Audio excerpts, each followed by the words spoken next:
Bonjour à toutes et à tous, bienvenue à ce nouveau webinaire. Aujourd'hui, on va aborder le sujet de l'engagement collaborateur. Bon, un sujet qui est pas nouveau, mais qui est toujours un des axes prioritaires pour la fonction RH. Et pour m'accompagner ce matin, je reçois Flora Brousse et Thomas Cornet. Bonjour Flora. Bonjour à tous, je suis Flora Brousse, Product Marketing Manager chez Cegid. Je suis spécialisée dans la gestion des talents et des compétences chez Cegid HR. Salut Thomas. Thomas. Excuse-moi. Non, je laisse Thomas se présenter. Pardon, excuse-moi. Bonjour Christophe, bonjour Flora, bonjour à tous et à toutes. Donc je suis Thomas Cornet, fondateur de la solution Witifit qui aujourd'hui s'appelle Cegid HR VOE puisqu'elle a intégré la suite HR de Cegid HR. Top. Rapidement, Flora, tu nous présentes un peu le périmètre des solutions HR proposées par Cegid aujourd'hui? Oui, tout à fait. Merci Christophe. Alors, pour ceux qui ne le connaîtraient pas, aujourd'hui, Cegid propose une solution SIRH complet nommée Cegid HR. Alors, c'est une solution qui n'est pas toute nouvelle, qui est une solution qui aujourd'hui est reconnue sur le marché par des analystes spécialistes des solutions RH comme Forrester, Fosway, Nucleus et Gartner, qui positionnent la solution Cegid HR comme une des meilleures sur le marché dans les différents périmètres RH qu'elle couvre, que sont la gestion des talents, la formation et le recrutement. Mais c'est aussi une solution qui est reconnue par les utilisateurs. Aujourd'hui, Cegid HR, c'est une solution utilisée par plus de 11 millions de salariés dans 130 pays dans le monde. Donc, c'est assez conséquent. Et on a un peu plus de 2000 clients, comptes clients qui utilisent nos solutions RH. Alors, juste pour vous faire un rapide historique sur ce qu'on couvre comme solution, en fin de compte, Cegid HR, c'est une plateforme qui s'appuie sur la technologie de plusieurs solutions acquises par Cegid, que sont Cegid Talentsoft pour le périmètre Core RH, Talent Acquisition, Gestion des talents et formation. Witifit, comme l'a expliqué Thomas, qui est une solution de gestion des collaborateurs et de leur motivation au travail, qu'on appelle en anglais Voice of the Employee. Une solution de recrutement pure player dédiée au recrutement qui est Cegid Digital Recruiter et une solution de conversation technologique que sont les chatbots, les barres de recherche intelligence qui est KMB Labs.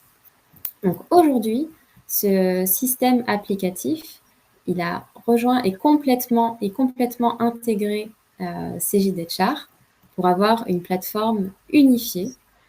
C'est une plateforme aujourd'hui qui s'appuie sur 3 piliers. Donc, une expérience unifiée pour le collaborateur. Quand je parle d'unification, c'est-à-dire que l'expérience, elle est seamless à travers l'application dont j'ai parlé précédemment. On tend vraiment à ce que ce soit le plus unifié possible pour l'utilisateur final, avec des écrans qui sont très simples d'utilisation, que ce soit pour l'administrateur ou pour l'utilisateur.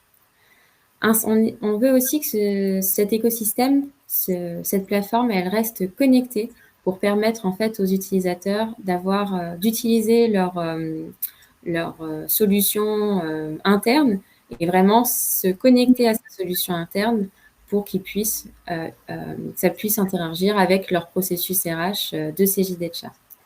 Et aujourd'hui, cette plateforme, elle est augmentée par l'intelligence artificielle, par Cegid Pulse. Il y a eu des gros investissements de la part de Cegid en 2024 et qui continuent cette année et qui vont continuer dans les années futures pour incorporer de l'IA générative dans chacun des processus RH de Cegid HR. Et peut-être qu'on aura l'occasion d'en parler prochainement. Et voilà, c'est tout pour vous présenter grossièrement ce qu'est Cegid HR aujourd'hui.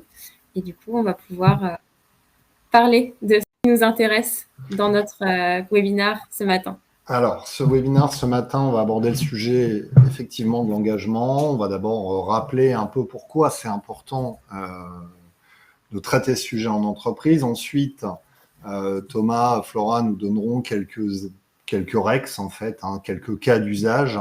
Et puis, je trouvais intéressant qu'on ait aussi une rapide présentation, une mini démo de la solution.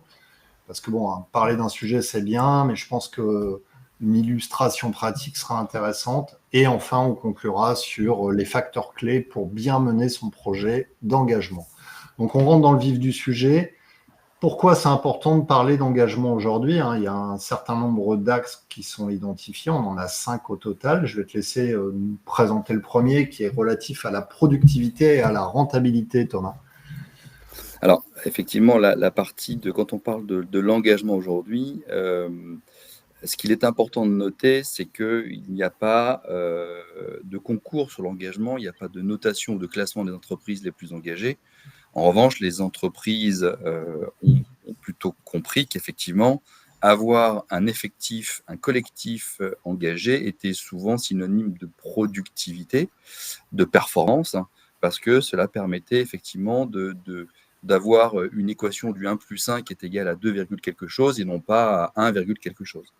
Donc cet élément-là, il est naturellement compréhensible de dire que quand je me sens bien dans mon entreprise, quand les choses se passent bien, effectivement, il y a une performance, un investissement personnel et pour le coup collectif qui va aller chercher des gains de productivité au travers des éléments, on va dire, de produits, c'est-à-dire plus d'innovation, on va trouver plus de performance dans la créativité, on va trouver des réalisations et des investissements de taux horaires qui vont générer effectivement plus de valeur ajoutée pour les clients de l'entreprise et ainsi de suite.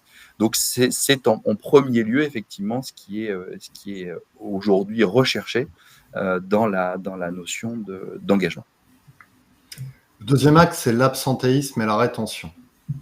Alors, ce deuxième sujet, j'ai évoqué avec la notion de productivité et de performance l'enjeu sous forme de produit, hein, parce que j'ai évoqué effectivement des heures plus importantes, un investissement, etc. Mais pour le coup, il y a un effet inverse à l'engagement, c'est que pour le coup, si les collaborateurs ne sont pas engagés, ils vont être neutres ou désengagés.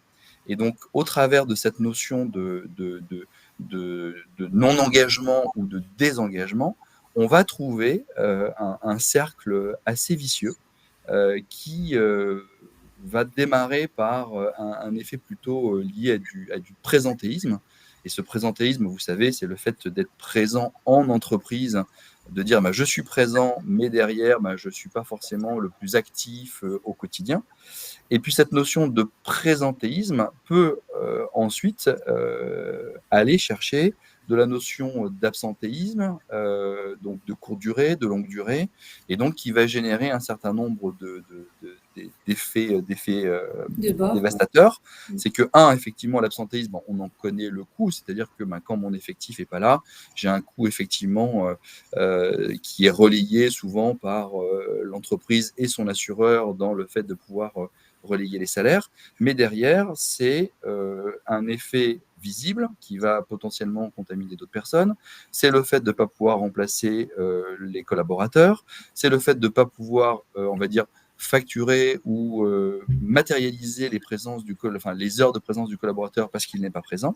Et puis, bien évidemment, ça va être la non-atteinte d'objectifs, et puis ça va être une marque, on va dire une marque employeur, quelque chose qui peut se savoir, qui peut se diffuser et qui va entraîner un certain nombre d'éléments.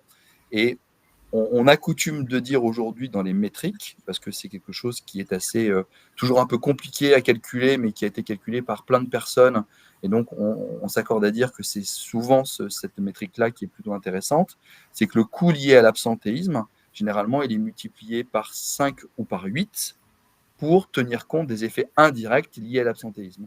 Donc, les entreprises aujourd'hui, toujours pour des sujets et des soucis, alors d'éviter de la non-rentabilité, puis ensuite de maximiser effectivement cette présence par de la rentabilité, c'est de faire en sorte que les collaborateurs soient effectivement le plus présents. Et puis, s'ils ne sont pas présents, à un moment donné, cette notion d'absentéisme, elle a un stop, hein, elle va s'arrêter de manière directe ou indirecte. On va se séparer du collaborateur ou le collaborateur va effectivement quitter l'entreprise.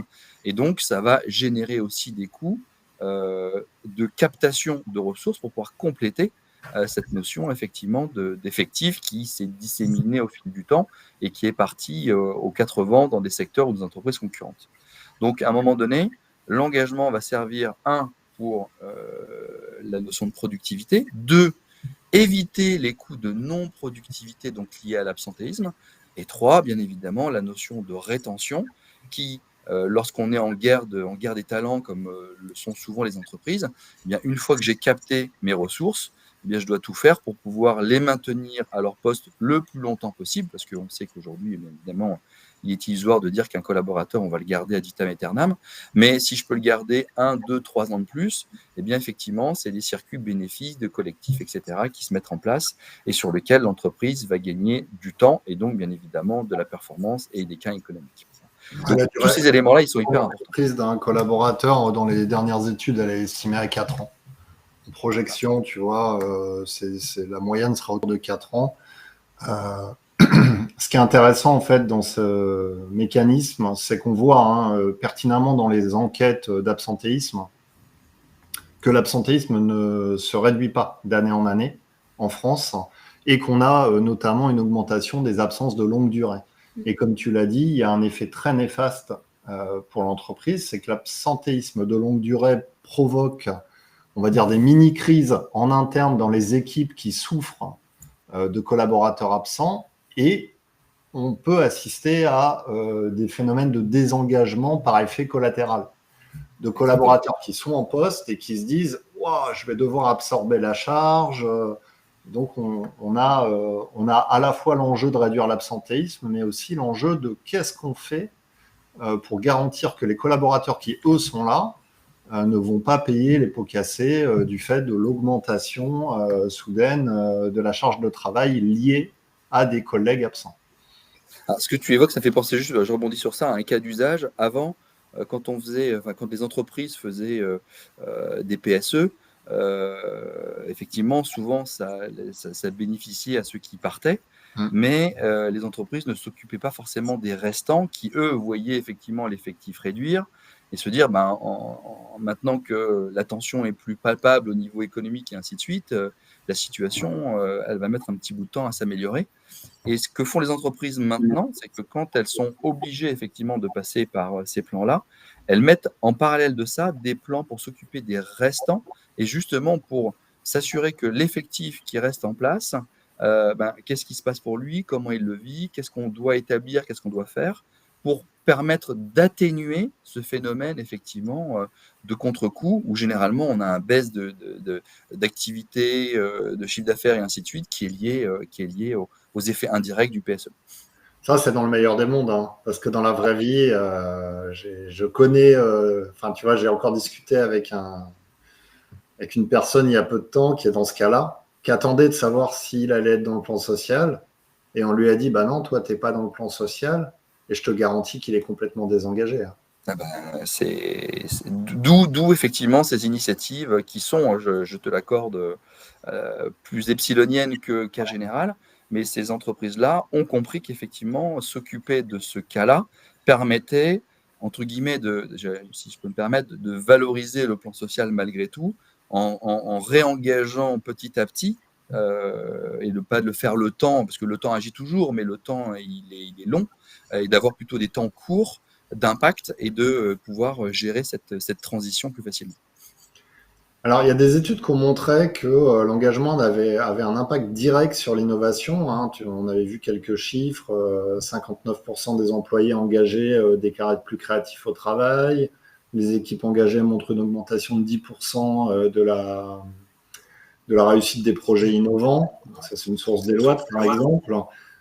Est-ce que c'est réellement avéré? Est-ce que c'est quelque chose que toi, tu as pu constater en pratique? Alors, quand j'ai créé Witifit il y a 10 ans, j'avais un vœu pieux qui était de dire comment on peut montrer que s'occuper de son capital humain est bankable. Et bien évidemment, quand j'ai démarré, ces plateformes-là, elles ont remplacé petit à petit les enquêtes papier quelque part, et il a fallu avoir des retours d'expérience sur ces sujets-là. Et j'ai surfé naturellement sur les 5, 6, 7 premières années de construction de Witifit sur un ensemble d'études qui avaient été menées outre-Atlantique, commanditées par l'Europe, etc., où on disait qu'effectivement, s'occuper ou faire de la QVT ou de travailler sur l'essence même du travail des collaborateurs avait des effets bénéfiques. Et donc, on a tous été arrosé, utilisé un certain nombre d'éléments. Il y a même, à un moment donné, donc un cabinet que je respecte beaucoup, que je ne connais pas bien, mais que je respecte beaucoup, qui était Mozart Consulting, qui avait travaillé sur l'IBET, et qui avait travaillé sur l'indicateur du bien-être au travail, etc., qui a fait des études sérieuses sur ce truc-là. Et puis, à un moment donné, on a pu, puisqu'on s'est constitué avec un CHU, le CHU de Clermont-Ferrand, mener des études sur la base de nos propres clients. Et donc, ce qu'on a constitué, c'est que sur 2 années, on a récolté donc 5 entreprises, ce qui a constitué un échantillon de plus de 12 000 collaborateurs, collaboratrices, qui avaient au moins sur Witifit 4 ans d'ancienneté et sur lesquels on leur a demandé, donc c'était les 5 qui ont accepté, de nous transmettre les taux d'absentéisme qu'elles avaient rencontrés pendant toute la vie avec Witifit.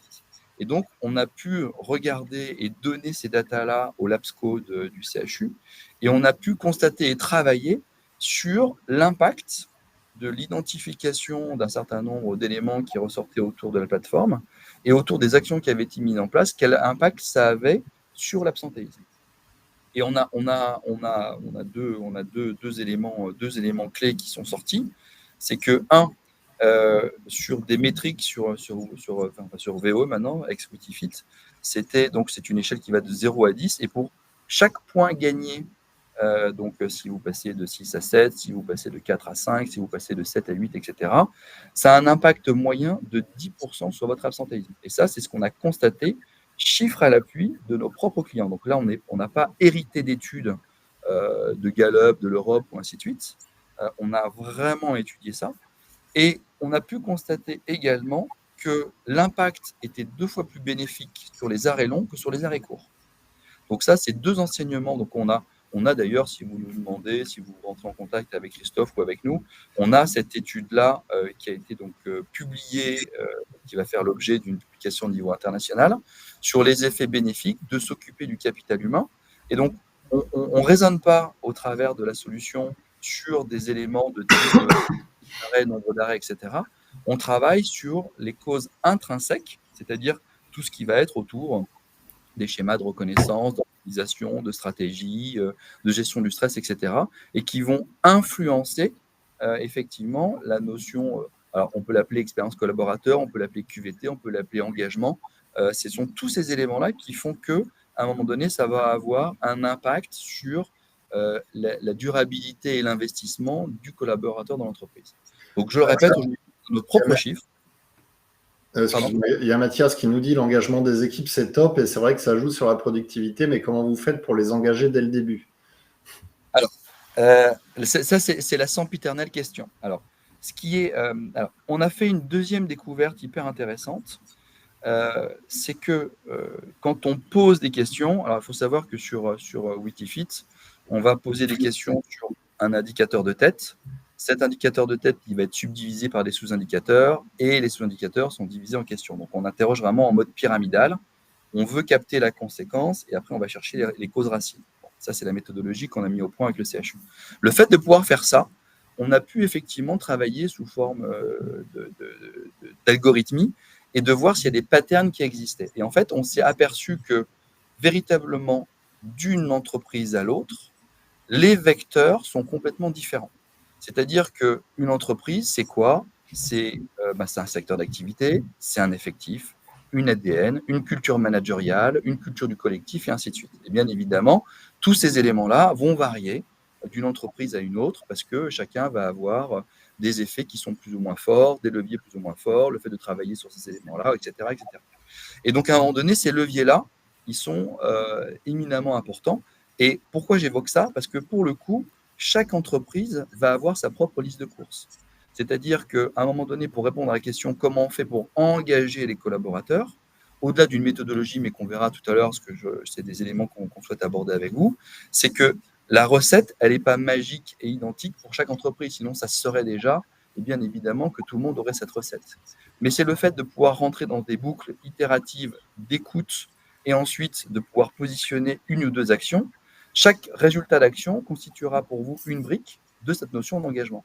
Et de pouvoir entraîner ça dans le long terme, donc c'est quelque chose qui se travaille sur le long terme, hein, ce n'est pas une action court terme, c'est pas je lance une enquête, je sais, puis je mets 3 actions ou 10 actions, ou même pour pire 80 actions, je lance un plan Marshall, et derrière j'ai incapacité à le suivre ou je ne vais pas pouvoir le laisser durer dans le temps.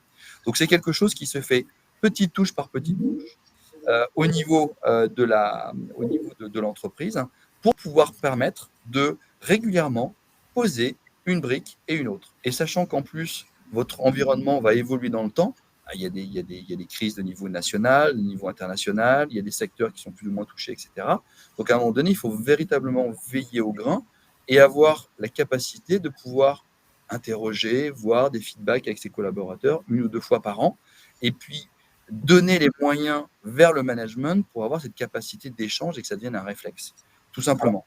Et une fois qu'on a ce réflexe, ça va beaucoup plus vite. Pour reprendre le point de Mathias qui demande dès le début, je pense quand même que pour engager les collaborateurs dès le début, il y a une chose très simple à faire et qui est souvent assez mal faite par les entreprises. Et là, tu l'as évoqué, c'est la question de la culture d'entreprise et de la marque employeur qui est sous-jacente. Si votre marque employeur est complètement désalignée par rapport à votre culture et que vous faites du bullshit en marque employeur, vous allez attirer des gens qui, dès le départ, ne seront pas alignés avec la réalité de votre entreprise. Donc, la première action simple à mettre en place avant même d'utiliser une solution comme Wetifit, c'est d'être déjà droit dans ses bottes et d'être suffisamment performant pour attirer les personnes que vous pensez être en capacité de s'adapter à votre culture ou qui vont y adhérer. Je pense que c'est l'étape prioritaire. Donc, la première étape pour avoir un engagement dès le début, c'est déjà de faire les bons recrutements. C'est exactement ça. C'était le point où j'évoquais la conduite, c'est que ça peut pas être la notion d'engagement, de QVT ou ainsi de suite. Ça peut pas être du bullshit, parce que si vous tentez de le faire et que derrière vous savez mécaniquement que ça ne sera pas relayé, ça va être beaucoup plus destructeur de valeur que constructeur de valeur, parce qu'à un moment donné, vos collaborateurs, vous le savez, ils sont de plus en plus exigeants, ils sont à l'écoute, ils regardent, ils se parlent entre eux, etc. Et si ça ne se passe pas dans les bonnes conditions, ça sera inévitablement et ça aura des effets en disant ils nous prennent un peu pour des imbéciles, donc je vais pas axer là-dedans. Donc déjà, il faut le faire de manière volontaire et intéressée. Qui plus est qu'aujourd'hui, on sait véritablement, alors moi c'est ce que je veux vraiment, c'est que c'est bankable, c'est-à-dire que ça apporte une vraie valeur ajoutée économique. Et cette valeur ajoutée économique, elle est liée au fait que vos collaborateurs restent et s'investissent dans votre secteur, dans votre activité, dans vos produits, etc. Donc, c'est véritablement gagnant-gagnant et ça se verra aussi au niveau de vos clients. Le premier point, donc, c'est qu'au niveau de cette culture d'entreprise, eh bien, je vais dire la direction générale, qui peut être le DG associé à son COMEX, etc., soit effectivement impliqué dans cette démarche-là. Donc, ça ne sert à rien, effectivement, je rejoins Christophe, de mettre un outil s'il n'y a pas effectivement cette volonté de le faire. Je pense que le premier des éléments, c'est de se dire, OK, donc j'accepte ça et je mets en place une stratégie, effectivement, d'écoute, d'échange, etc., pour pouvoir progresser. Après, attention, il ne faut pas savoir tout faire pour se dire je me lance. C'est justement véritablement quelque chose qui est une learning expedition, c'est-à-dire qu'à un moment donné, vous allez apprendre au fur et à mesure de qui vous êtes, comment ça fonctionne, qu'est-ce qui fonctionne chez vous, et ainsi de suite. Donc, il est plutôt urgent, si vous êtes sensible à ça, de se dire, OK, je me teste à petite échelle ou je me teste sur des façons de faire. Et puis après, je vais progressivement élargir ça à ma culture managériale et ainsi de suite. Mais je vais effectivement apprendre de moi-même. C'est un des éléments les plus importants. Et après, effectivement, pour apprendre de soi-même, au plus, effectivement, vous êtes outillé avec un outil pertinent, au plus, vous pourrez prendre en enseignement ce qu'il va y avoir pour pouvoir ensuite le décliner dans les politiques RH, dans la culture d'entreprise, dans les politiques managériales et ainsi de suite. On nous dit on peut quand même considérer qu'il y a des leviers d'engagement commun, exemple sécurité psychologique. Oui, alors, je ne sais pas qui pose la question, mais oui, bien évidemment que alors, la notion de stress, bien évidemment, ou même la notion de salaire, on dit qu'à un moment donné, le salaire est toujours important. Il est toujours important. Ce qu'on a constaté, c'est qu'il est un peu moins important. Ça ne veut pas dire qu'il a disparu. C'est-à-dire qu'à un moment donné, bien évidemment, que le salaire, à un moment donné, en plus avec nos vies qui évoluent, ou on va dire que dans un schéma social aujourd'hui, on part de 1, on est à 2, puis après on est 3, 4, 5 parce qu'on a des enfants et ainsi de suite, bien évidemment, nos besoins et vont augmenter. Donc, bien évidemment, on va chercher à avoir plus de rémunération et être le mieux rémunéré possible. Bon. Ceci dit, ces aimants-là, on sait qu'aujourd'hui, ils sont importants, mais il y a bien d'autres sujets qui apparaissent et qui sont des leviers aussi importants pour l'entreprise, parce qu'à un moment donné, l'entreprise ne peut pas forcément accéder toujours à des augmentations je sais pas moi, de 2, 3, 5% chaque année, etc. Mécaniquement, ce n'est pas toujours faisable. Et il faut pouvoir montrer ou expliquer, ou échanger, et donner des pendants qui vont être autres que le salaire. Et ça, justement, dans les éléments qui sont censés vous être donnés, c'est de vous donner ces pistes-là, les plus pertinentes pour votre effectif, pour votre entreprise, parce que je rappelle que ce qui est vrai dans une entreprise ne sera pas forcément dans une autre, pour pouvoir effectivement le capitaliser dessus et travailler avec votre effectif sur ces points. Alors, je mets juste un bémol sur ce que tu viens de dire. Dans toutes les enquêtes d'engagement indépendantes, le salaire est toujours dans le top 3. Oui, le salaire est toujours dans le top 3. Voire numéro 1. Mais Thomas a raison. En fait, c'est un élément, parmi d'autres. Et on voit que il y a des leviers qui peuvent être actionnés différents par rapport à la génération de l'employé. On voit que, par exemple, pour la Gen Z, c'est vraiment important d'être en accord avec la culture d'entreprise, de partager les mêmes valeurs. Et on voit finalement que le salaire, c'est un élément important, qui reste important, tu as raison Christophe, mais il y a aussi d'autres facteurs qui sont importants pour cette génération et qui peuvent être différentes pour certains types de collaborateurs. Ce qu'il faut bien comprendre dans la question là sur, par exemple, qui dit peut-on même considérer qu'il y a des leviers d'engagement communs? Oui, il y a des leviers d'engagement communs, mais à des degrés différents. Peut-être que dans une entreprise, le niveau de stress est à 9 sur 10 parce que c'est la norme. Et en fait, si vous êtes dans cette entreprise et que vous ne le supportez pas, faut partir, en fait, ça ne changera pas. Peut-être que dans d'autres entreprises, on va vous dire, non, nous, on ne veut pas de stress. Et ça va être l'inverse. Donc, c'est un peu ça l'idée. C'est quand tu dis, Thomas, chaque entreprise a ses attentes. Il y a X modèles différents, en fait. Ouais. J'ai un exemple qui ressort bien. C'est que dans une analyse qu'on avait faite, le point le plus négatif, le moins bon dans l'évaluation, c'était l'organisation. Et naturellement, l'entreprise au début, avec qui on travaille toujours, avait commencé un peu à travailler sur l'organisation. Et puis à un moment donné, on est arrivé avec cet algorithme et on lui a dit, on s'aperçoit qu'en fait, l'organisation, ce n'est pas si impactant que ça, parce que derrière, il y a d'autres sujets qui sont évoqués. Et en fait, le client, sans nous l'avoir dit, s'était rendu compte de lui-même de ce sujet. Pourquoi ? Parce qu'en fait, c'est un client qui produit des objets qui valent plusieurs millions de dollars. Et donc, bien évidemment, quand on produit ce genre d'objet, on a une organisation qui est très carrée, procédurée, sécurisée et ainsi de suite, donc qui est plutôt lourde. Mais on ne peut pas mettre une organisation de start-up quand on produit ce genre de produit.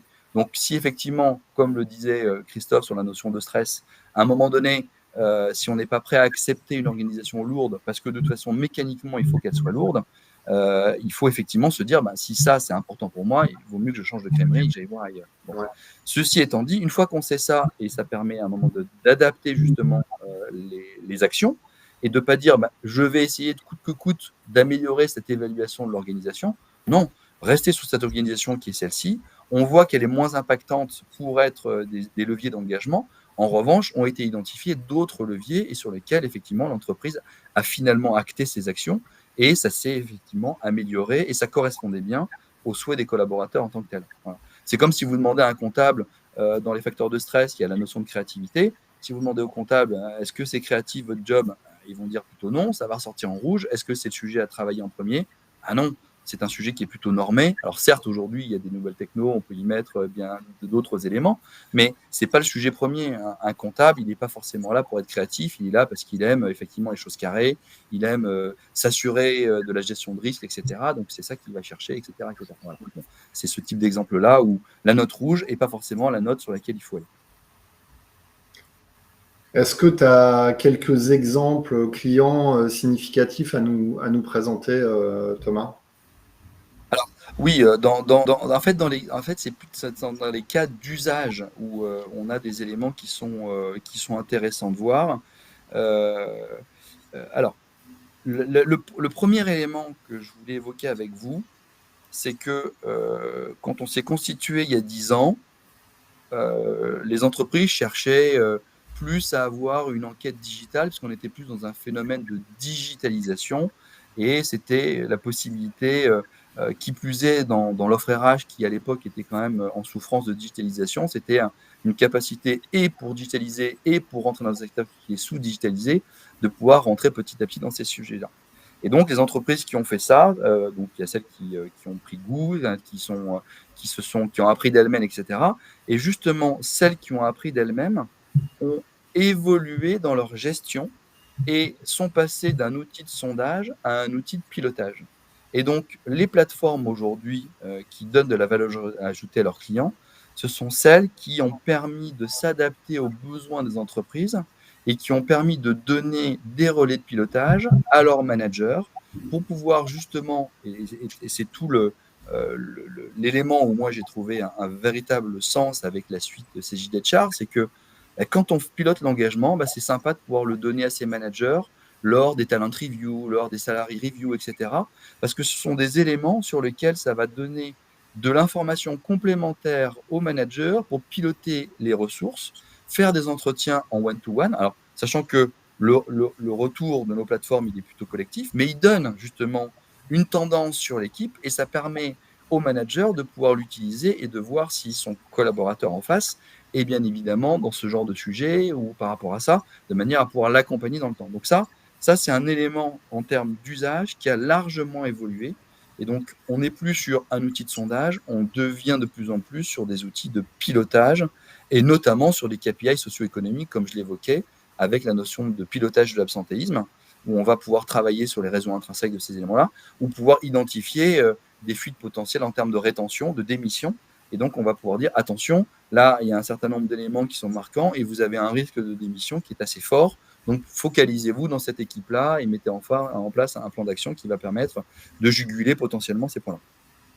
Le deuxième élément, en termes de cas d'usage, c'est qu'on s'est aperçu que entre le QHSE, la RSE, la santé-sécurité et les RH, on a une convergence qui s'est mise en place. Et aujourd'hui, on a beaucoup de nos clients, petits, moyens ou gros, qui utilisent nos plateformes pour faire converger les sujets de stress, d'engagement, de QVT, et qui vont s'associer entre elles de manière à avoir une analyse commune et permettre aux préventeurs, aux RH, pour faire court, d'avoir des plans qui sont basés sur les mêmes constats.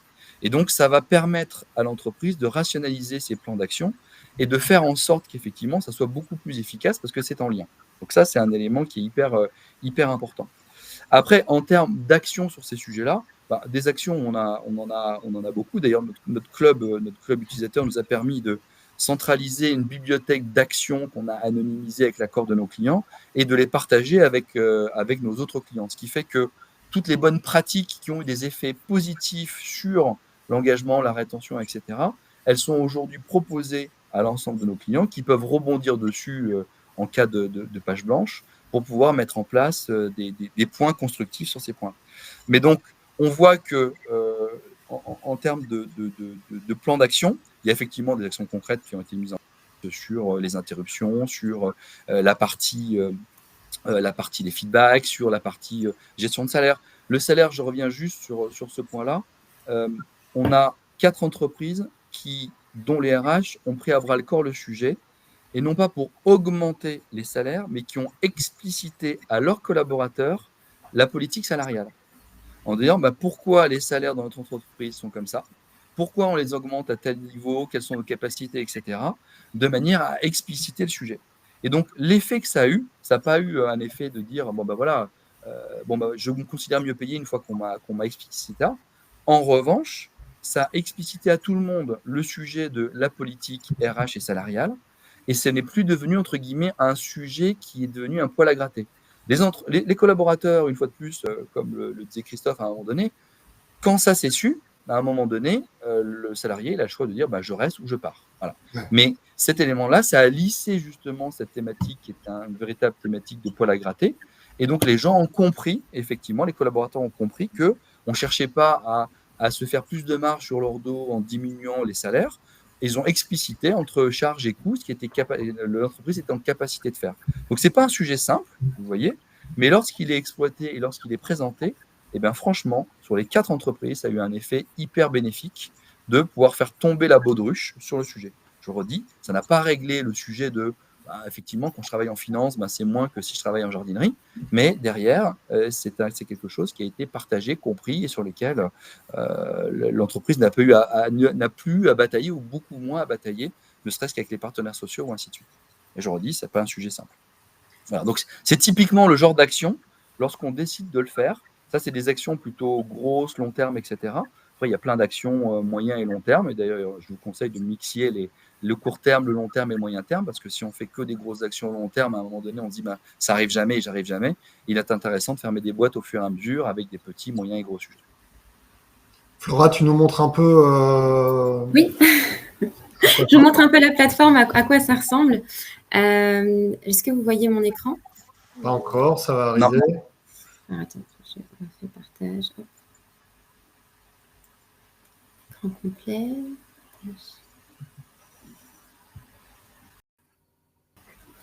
Ça devrait arriver. Oups. Voilà, c'est bon. Voilà. Alors, ici, on se retrouve sur la page d'accueil de CJDHR VOE, donc ex-Witifit, comme l'expliquait Thomas. Donc, la plateforme, elle est super simple d'utilisation. Aujourd'hui, on est sur un outil qui permet en fait de capter plusieurs types d'indicateurs qui sont à la main de l'administrateur. Alors, soit c'est des indicateurs qui sont natifs de Witifit, comme ceux que j'affiche là à l'écran, qui sont la satisfaction au travail et le stress, soit vous pouvez très bien créer votre propre indicateur de suivi avec nos équipes. Alors là, comme je ne sais pas si Thomas, tu l'avais évoqué, mais sur notre outil, on a un système de notation sans chiffres qui est plutôt en fait comme un baromètre et qui en fait s'absout de notes pour qu'en fait le ressenti de l'utilisateur soit le plus précis possible.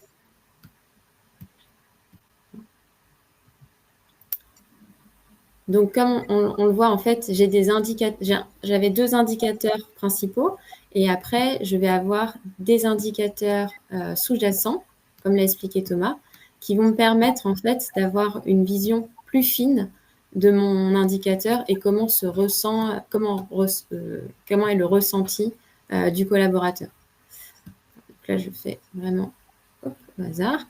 Donc, je ne vais pas rentrer dans chacun des sous-indicateurs, mais vous voyez, en fait, c'est un peu comme une poupée russe.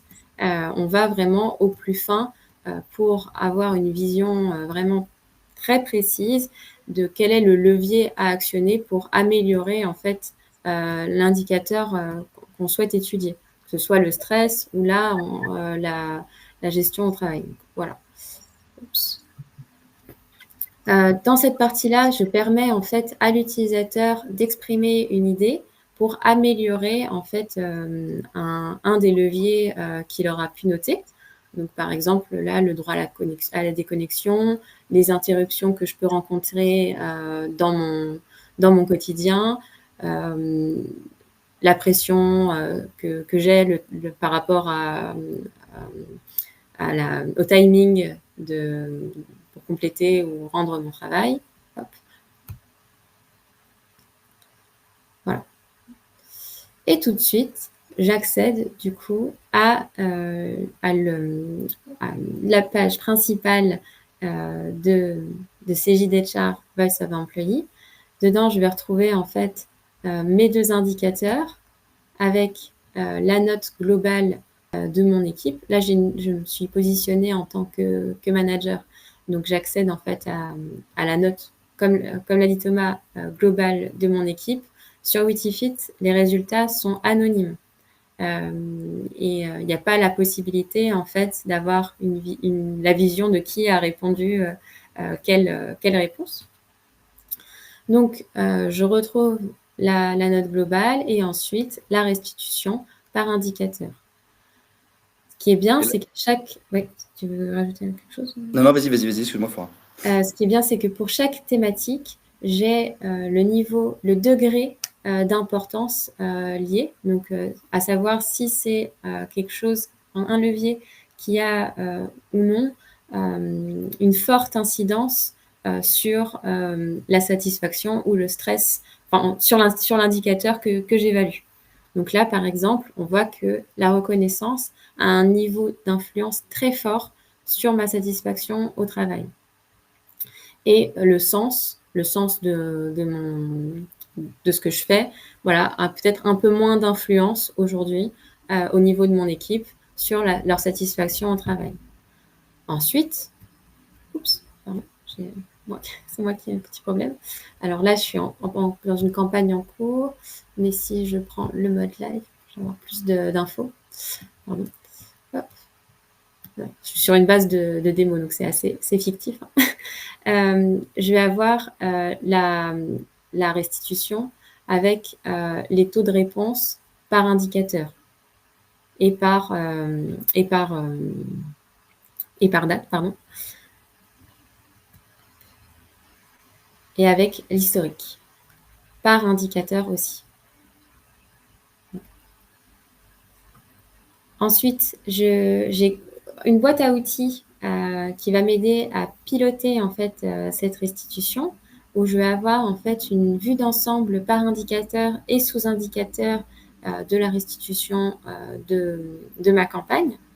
Donc avec en mise en lumière finalement les points faibles et les points forts de chaque indicateur, donc là satisfaction et stress. Donc je peux tout de suite me rendre compte avec cette vue de ce qui ne va pas et faire un double clic pardon, sur vraiment le point de tension qui met en péril l'indicateur que j'évalue. Donc ici, c'est l'organisation qui pêche et je vois que peut-être je devrais retravailler la cohérence de mes process. Et à contrario, je vois que sur la partie compréhension et rattachement hiérarchique, j'ai une note qui est plutôt bonne. Par rapport à ça, et un des grands points de différence de la solution CJDHR Voice of Employee, c'est que je peux mettre directement à profit ces résultats par des plans d'action. Thomas en a parlé brièvement, mais grâce en fait à cette petite partie action, je peux partager ou mettre des idées en place, donc piocher parmi les bonnes idées qui ont été proposées lors de ma campagne. Donc cette boîte, c'est une boîte à idées virtuelle où les collaborateurs partagent leurs idées d'amélioration sur un indicateur et ensuite ces idées, elles sont votées avec tous les autres participants à l'enquête et elles peuvent amener directement des plans d'action, donc c'est-à-dire des actions qui peuvent être mises en place par le manager ou l'administrateur RH pour améliorer et avoir une incidence importante sur l'indicateur évalué. Il y a Virginie qui demande si les campagnes peuvent être ciblées par catégorie de personnel. Ah oui, tout à fait. Excusez-moi, j'en ai pas parlé au départ, mais on peut, avec Cégide Witifit, totalement mettre en place des campagnes ciblées sur un type de population. Donc, bon, on va pas aller plus loin dans la démo, ça vous permet quand même de voir que c'est relativement très clair. C'est un tableau de bord qui vous permet quand même de piloter aisément ces sujets et de soumettre des projets aux collaborateurs et donc, en fonction de l'adhésion des collaborateurs, de vous dire on déclenche ou on déclenche pas ces actions. Donc, c'est hyper transparent, collaboratif et participatif. Je vois qu'il est déjà 45, donc on va conclure. Et si vous souhaitez aller plus loin sur cette démonstration, vous pouvez contacter Thomas ou Flora directement, dont vous trouverez les magnifiques profils sur LinkedIn en direct. Et en conclusion, rappelez quand même le point important, c'est que la solution n'est pas non plus la baguette magique. Thomas l'a dit tout à l'heure. Le point d'entrée principal, c'est l'adhésion à 200% de la direction générale, voire ensuite des top managers. Je reprends souvent le leitmotiv de Pirelli, la puissance n'est rien sans la maîtrise. Donc la puissance, ça va être l'outil, mais la maîtrise, ça va être effectivement ce que vous voulez faire en termes de culture vis-à-vis de cette solution. Et une fois de plus, c'est une maîtrise qui va évoluer dans le temps. Donc il est quelque part urgent de démarrer parce que vous allez apprendre de vous-même. Et puis cette maîtrise, elle va grossir dans le temps. Et puis vous la doperez avec effectivement une solution que je vous souhaite la plus pertinente possible, bien évidemment. Super, merci beaucoup Thomas, merci Flora. Merci à vous. Merci à vous tous, merci Christophe. Vous retrouverez en replay demain matin sur MyRH Line. Je vous souhaite une excellente journée, merci. Bonne journée. Au revoir.